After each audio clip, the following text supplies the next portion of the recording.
जय हिंद दोस्तों। आज मैं आपके लिए चाल, दूरी और समय से संबंधित एक ऐसा सवाल लेकर के आया हूं जो काफी परीक्षाओं में आता है और ये काफी महत्वपूर्ण है। ठीक है, तो सवाल क्या है साथियों, यहाँ पर है कि कुत्ता और खरगोश की दौड़ में, यहाँ कुत्ता और खरगोश की दौड़ होती है जिसमें जो खरगोश होता है 5 छलांग उछाल भरता है, उतने ही समय में जो कुत्ता होता है वो कितने उछाल भरता है? 3 उछाल भरता है। यहाँ कह रहा है कि कुत्ता और खरगोश की दौड़ में जब तक खरगोश 5 उछाल भरता है तब तक कुत्ता जो है 3 उछाल भरता है। कितनी उछाल भरता है? 3। यदि कुत्ते की एक उछाल खरगोश की 3 उछाल के बराबर है तो यहाँ पर कुत्ते की चाल का खरगोश की चाल से अनुपात पूछ रहा है। ठीक है, तो ऐसे सवालों को कैसे करना है साथियों?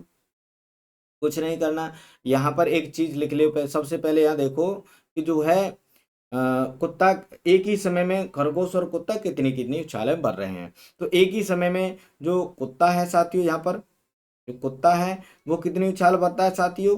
3 उछाल भरता है। और उतने ही समय में ये 3 उछाल भरता है कुत्ता, तो उतने ही समय में जो खरगोश होता है साथियों वो कितनी उछाल भर रहा है? यहाँ पर 5 उछाल भर रहा है। कितनी उछाल भर रहा है? 5 उछाल भर रहा है। अब ये जो है कुत्ता और खरगोश की उछालों का अनुपात है। किसका अनुपात है? उछालों का अनुपात है। ये उछाल है, क्या है? उछाल है।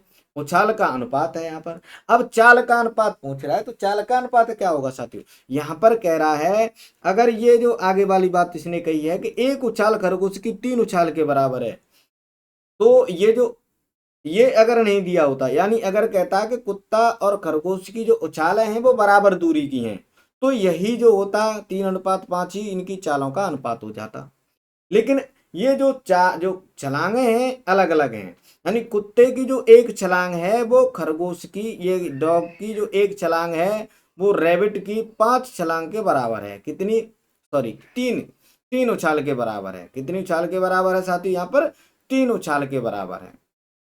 यानी रैबिट की 3 उछाल है। यानी डॉग अगर, यानी कुत्ता जो है एक उछाल भरता है तब तक रैबिट 3 उछाल भर देता है। ठीक है, तो यहाँ पर हमें क्या करना है, ये जो उछालें हैं इनकी जो दूरी है इन्हें समान करना है। तो क्या हो जाएगा, यही क्या हो जाएगा, इनका अनुपात हो जाएगा। यानी डॉग की एक उछाल रैबिट की 3 उछाल के बराबर है। तो अगर डॉग की यहाँ पर कितनी उछाल है? 3 उछाल है। खरगोश की बनी रहने दो। डॉग की कितनी उछाल है? 3 है। तो एक 3 के बराबर है, तो 3 कितनी हो जाएगी? 3 तिया 9, यानी 9 उछाल के बराबर हो जाएंगी। तो ये क्या हो जाएगी? 9 उछाल जो हो जाएंगी ये वाली, ये खरगोश की ही हो जाएंगी। ठीक है, तो यानी कुत्ते की 3 उछाल खरगोश की 9 उछाल के बराबर हो जाएंगी।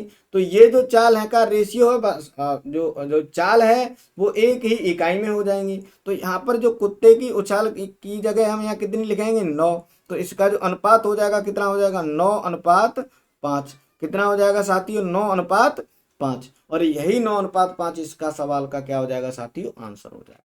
है ना? बात समझ में आ रही है? यानी मैंने आपको क्या बताया? मैंने बताया कि यानी जो कुत्ता और खरगोश की जो उछालें हैं इनकी दूरी अलग अलग है।